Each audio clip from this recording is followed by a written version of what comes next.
Right, now we come to our second speaker, and it's somebody who's had a really remarkable experience over the last slightly more than a decade of real politics at the top of government, at the top of the Welsh Government. Jane Davidson was for 7 years Minister of Education, and then from 2007 to 11 was the Minister for Environment. And in that period, I'm actually Welsh, so quite moved. Wales committed to sustainable development for every citizen, and it's the first country in the world to do it on the scale that they've done it. And Jane will tell us more. Today, she's gone to a more self-enriching life out in the country, and she's running the Inspire Institute at Trinity Saint David's, University of Wales. So please welcome Jane Davidson.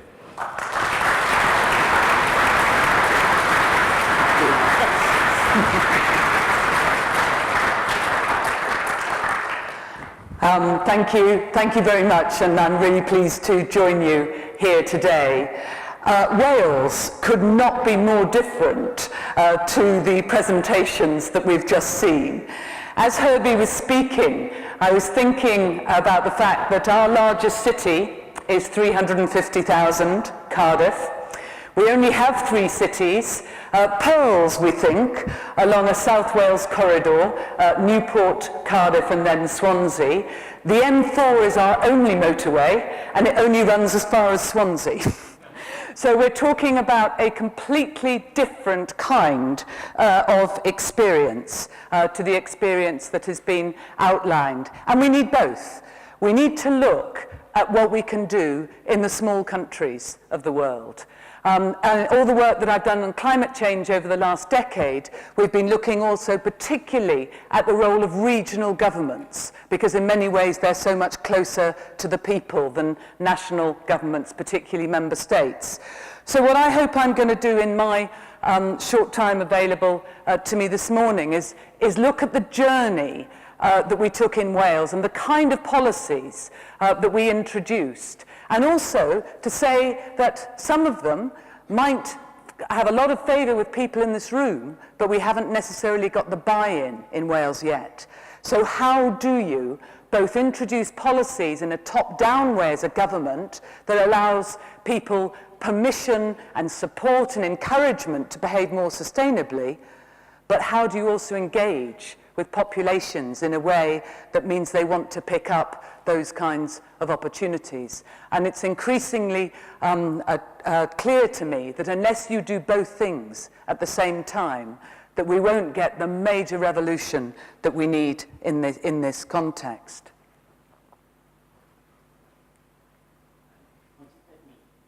I pointed at you. This is a wonderful concept, right?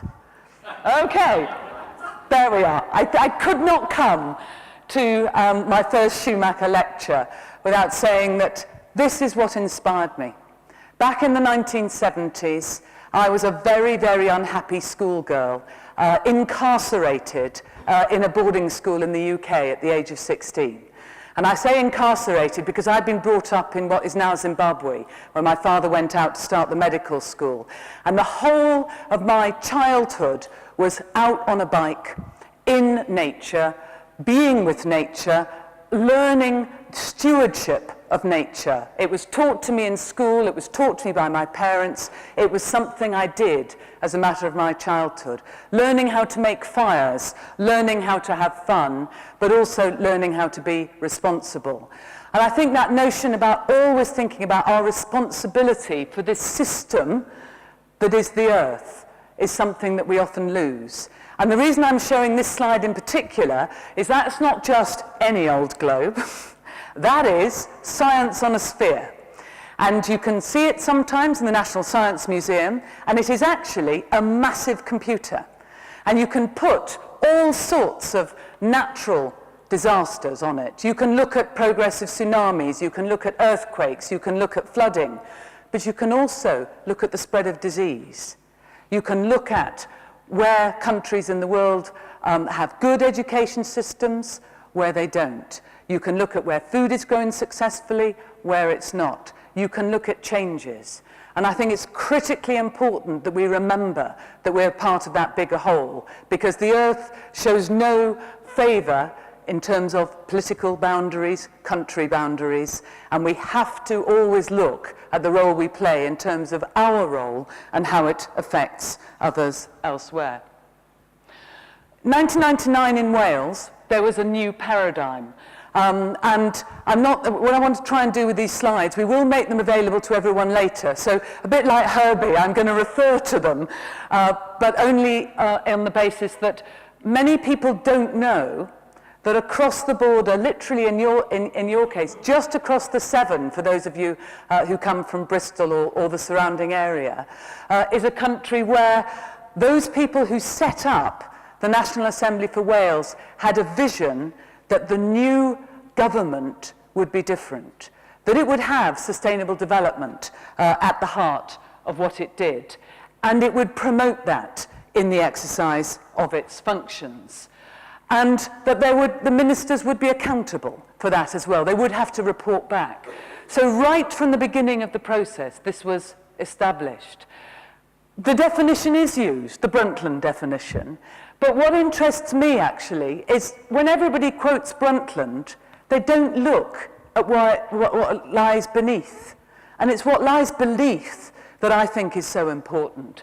The concept of needs, the essential needs of a world's poor.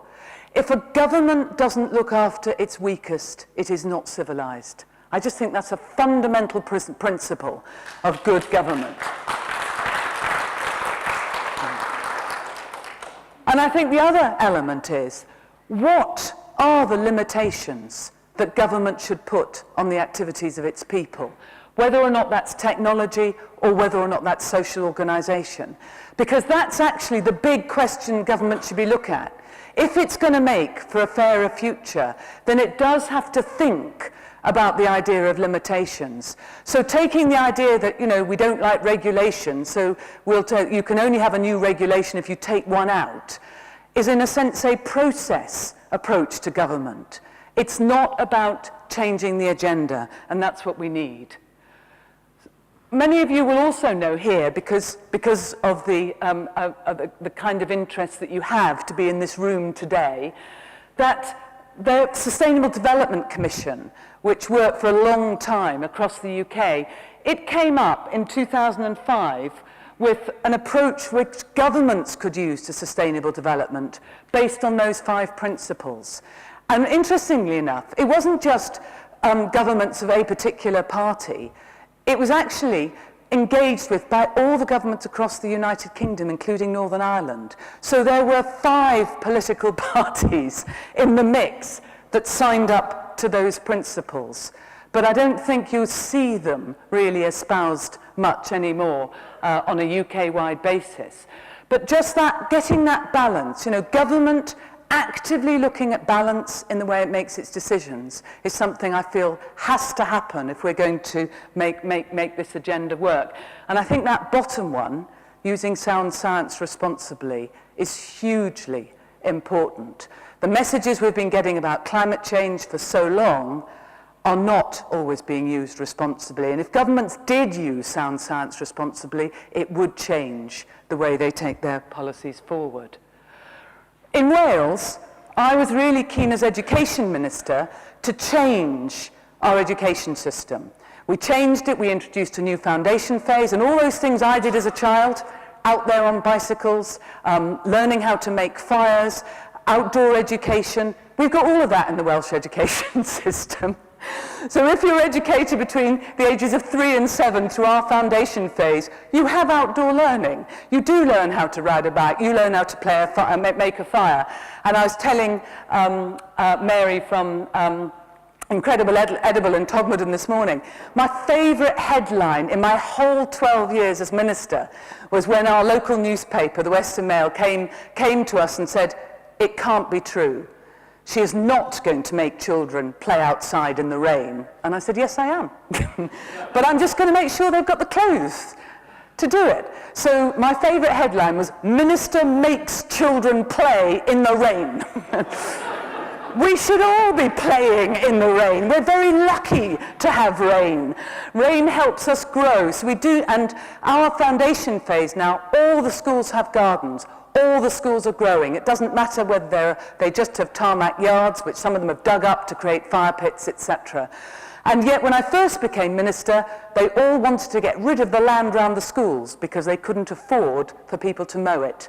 So we have a huge change in a decade as a result of government permission to take this agenda forward. So we put into the curriculum the idea of education for sustainable development and global citizenship, and that's there throughout the Welsh curriculum all the way through from 3 when kids come into our foundation phase, through nominally into universities. Universities do have to say how they're dealing with education for sustainable development and global citizenship in Wales. And one of my missions at the moment, which I'll get to at the end, is to now make sure that universities really take this seriously. In 2009, we produced a document which, if you're interested at all in what we did in Wales, this is the document to have a look at. It's called One Wales, One Plan, and taking Herbie's points about the ecological footprint, I was delighted that I was able to persuade my colleagues in the Cabinet to put the ecological footprint in as a high-level indicator of Wales's consumption. And we worked with the Stockholm Institute at the University of York. We actually have done, and the only country in the world to do so, so the European Union's been interested in this work as well. We did an assessment in 2003, and then again in 2006, we recalculated our footprints, and we looked at our footprints compared to our manifesto commitments. And so it said very clearly that if we did do everything in our manifesto that we outlined, all we would do is maintain our footprint, not reduce it. Now, with these kinds of policies, all we were doing is maintaining, not reducing, which I think demonstrates a massive agenda. And if all governments were prepared to look at bringing down their ecological footprint, which is much wider than the carbon footprint, then we would see dramatic changes in what governments did.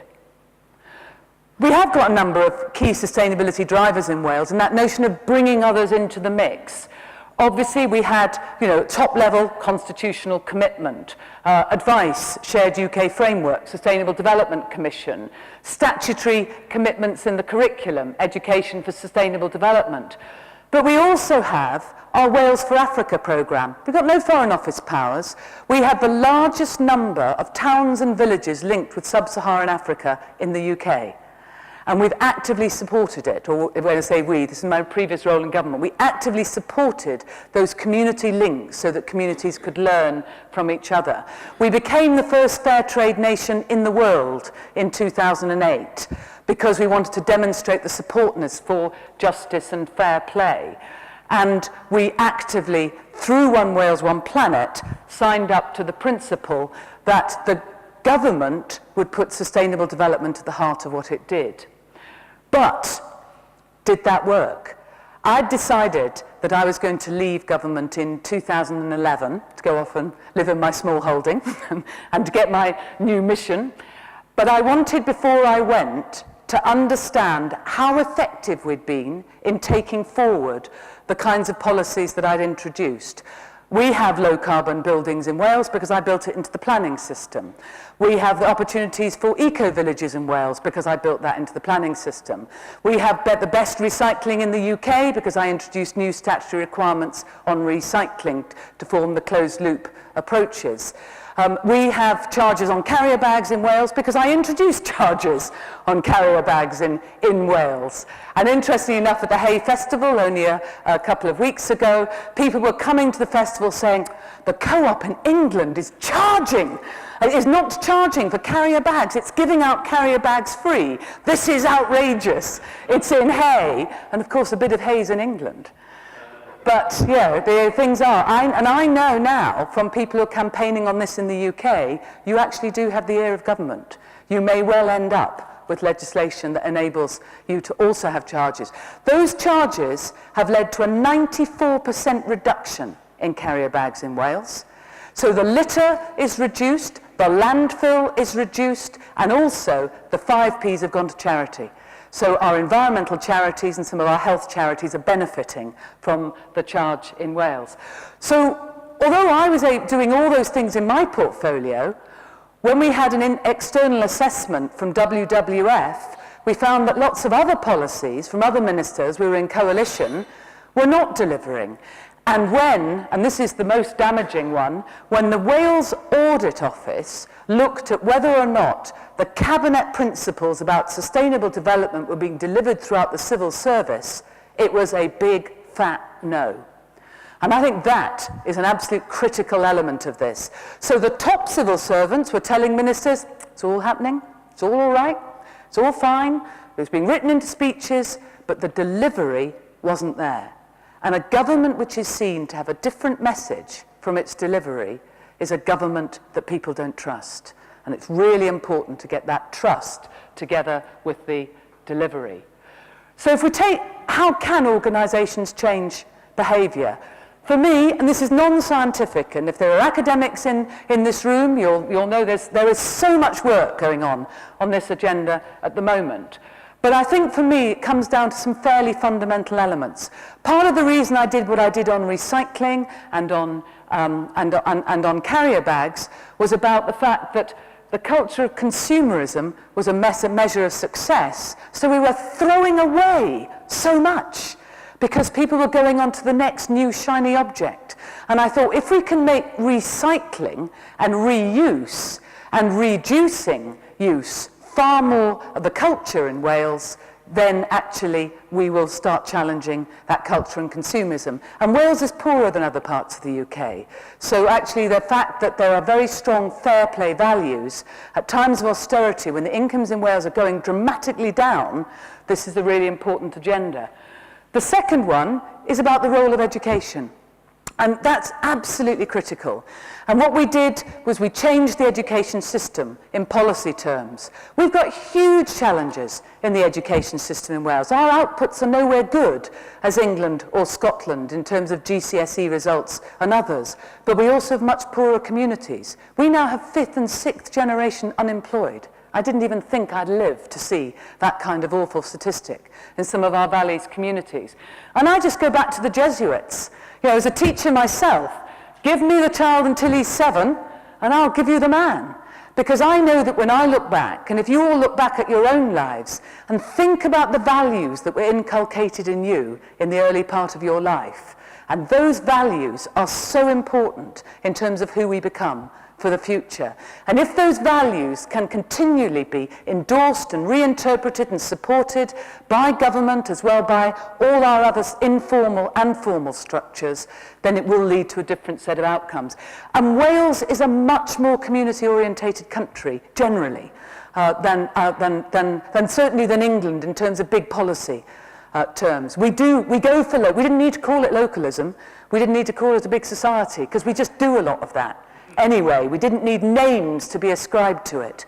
But we need to recognize the value of it, explicitly endorse the value of it. I said earlier, we only have 3 cities.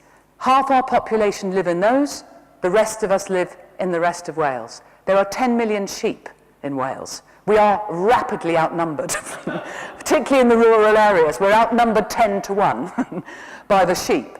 You know, we do have to think differently about the way we deliver services, and governments are not good at rural, generally. And we do have to think about the ways to ensure that that connection happens between those who grow and those who eat as well, because we don't have enough of that at the moment. But I think it's also, we live in this world where everybody talks about growth in the economy. They talk about competition, they talk about markets, and we don't talk about cooperation. And I personally fundamentally believe that if we cooperate, we deliver. And you're going to see so many examples today of people getting together and having a mission about cooperation and delivering in a quite fantastic way. And you have to be fair and consistent.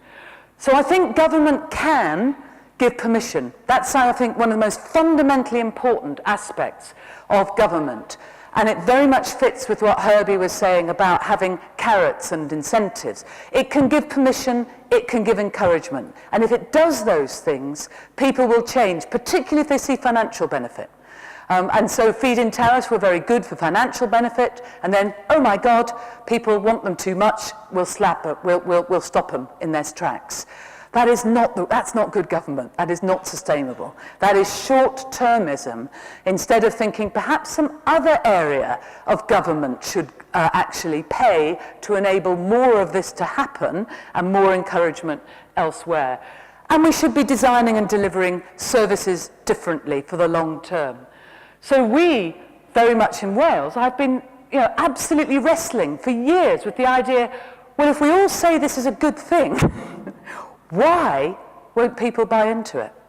And what we find in Wales is we might talk about a sustainable society, but when you don't know where your next meal is coming from, and when you don't know how to fill up petrol in the car in a rural area where the incomes are lower than they are in some of our valleys, when you don't know how you're going to get your child to the school or playgroup or anything else, government talking about a sustainable society and not taking action to help on that sounds a bit hollow. So it does dramatically change what you do as government policy. So I wrote this into our manifesto. I'm still shocked it got through our party structure, let alone anything else. But I wrote in that if we were going to be different in Wales, and we were going to use that commitment to sustainable development, we would want to create a resilient economy. Resilience, for me, is at the heart of what we need to do now, because we're in a situation where governments take tomorrow's decisions yesterday. So they're always doing it post hoc. They often do it without information. One of the things I've discovered in the academic world is, we do evidence-based policy in the academic world, and governments do policy-based evidence. And it's completely the wrong way around. But unfortunately, the academic world, what also happens is that evidence-based policy can often be of no use to governments because the timelines are so long. So academics often take tomorrow's decisions tomorrow, when what we need is something about how to take decisions for tomorrow, today. It's the Stern approach. It's making sure that we operate a precautionary principle about what we do, and we're honest about that. So we now have a legislative commitment in Wales. And I know Herbie said, don't go down the sticks. I don't see this as a stick. I see this as defining what sustainable development will mean. A joint exploration of the Welsh people about defining what sustainable development means in Wales and putting that into law, and then requiring all our public institutions to practice that. And practice that through their normal reporting mechanisms, audit and everything else. So this is not an extra stick to beat people with. This is defining the values of a country that wants to demonstrate fairness. And when I left government, I moved into developing the same kind of agenda through a university that wanted to be right at the forefront of looking at what a sustainable Wales would look like. So we established Inspire last year. For the governors, and one of our governors is here in this room, one of our esteemed patrons' daughters, she and I worked together on how to convince the governors. And you don't convince governors of universities by coming along and saying, it's a good thing and we must do it. You have to be hard-edged. So we had to give employers evidence. We had to give students evidence that students wanted these skills, because when the students were surveyed, they wanted to ensure that their universities gave them the kind of skills that would fit them for jobs we don't even know about yet. I can't tell you what my middle son does, because it's something about preventing hacking. Now, the only thing I knew about the word hack when I was young was the haka in rugby, coming from New Zealand. So, we just are in an entirely different territory now, and we need to prepare young people for the kind of jobs for the future, which means we must take a systemic approach in our institutions about what we do. So what we've done is go through all those areas, getting the governors on board, getting the senior staff on board, doing a skills survey to understand what we've got in the capacity of our staff, skills building around that, getting champions out of that, taking the top-down and bottom-up approach, looking at living within our environmental limits. We're very poor at that at the moment in our university. We're a mixture between historic buildings, right, the earliest buildings in higher education in Wales, and porter cabins. And we have a few in between, but massive challenges on our estate. But our students won't believe us if we don't do something around the estate, so big plans for that. How we engage with others and the messages. Linking universities with local authorities. I'm really excited about the idea that perhaps with one of our local authorities we could go for a major growing programme round the university in the context of the town and providing leadership. We're looking at new graduate attributes for our students. Active citizenship and creative problem solving are the two new ones. Not many universities espouse that. They talk about excellence in teaching and learning and research. We are very specific about what we're doing, which has led to both the idea that we can demonstrate a competitive advantage in what we do. We want to challenge this big issue about how, at the moment, when we did our survey, and I just wanted to put this slide up to show that at home, a lot of people who work in our university are really ethical, and at work they've not been, and it's because they haven't been able to be. So we have to make sure that what we do at home, what I instigated through recycling in Wales, that is recycling heading for 70% levels by 2025 and zero waste by 2050, we have to be doing it in the university as well. And I'm so excited. Most people here will not get excited about strategic values of an institution, but I am so excited because I am now working in an institution that has put promoting education for sustainability as one of its major 6 strategic values. And let's go back to people who knew what they were talking about at the time in terms of the messages.